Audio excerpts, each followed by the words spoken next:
ቁርአንና ሐዲስ ላይ የመጣው የውሻ ነጃሳ ብቻ ነው ስንት የጠቡት በሚል ሰባቴ በውሃ አንዴ በአፈር የሚል የመጣው ስለሆነ ውሻ ብቻ ነው እንጂ ከባዱ ነጃሳ አሳማስ ሙተወሲጣ ወይ መካከለኛው ነጃሳ እንጂ ምን አይደለም ከባዱ ነጃሳ አይደለም ብለዋል። ስለዚህ ስለ ውሻ የሚለው ነው የተሻለው።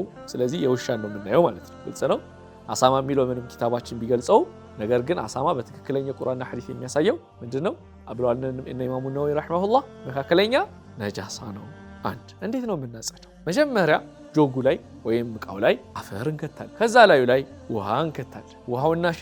ውሃውና አፈሩ ምን አለ ተደባለቀ። ከዛ ያ የተደባለቀው ወደ ጭቃነት ይለወጣል አይደለ? ውሃና አፈር ሲቀላቀል በዛ እሱን ምን ላይ እናፈስበታለን? ያ ውሻ የነካን ነገር ላይ እናፈስበታለን። አሁን ይሄ በአፈርም ማጠብ ነው፣ በውሃም አንድ ውሃም አጠብን ይባላል። በአንድ ውሃም አጠብን ይባላል። ከዛ አሁን ልብሱ ምን ይሆናል? ወይም ልብስ ከሆነ ጭቃ ነገር ይሆናል አይደል? ከዛ ላይ ውሃ እያፈሰስን ሁለተኛ ጥብ፣ ከላዩ ላይ አንድ የምናፈሰው ውሃ አንድ ይባላል። ሁለት ጭምቅ፣ ሶስተኛም አራተኛም እያፈሰስን አምስተኛም እያል ስንት እናደርሰዋለን? ሰባቴ። በተግባራዊ መልኩ ስለምናየው ኢንሻአላህ ሰባቴ በዚህ መንገድ ይታጠባል ማለት ነው።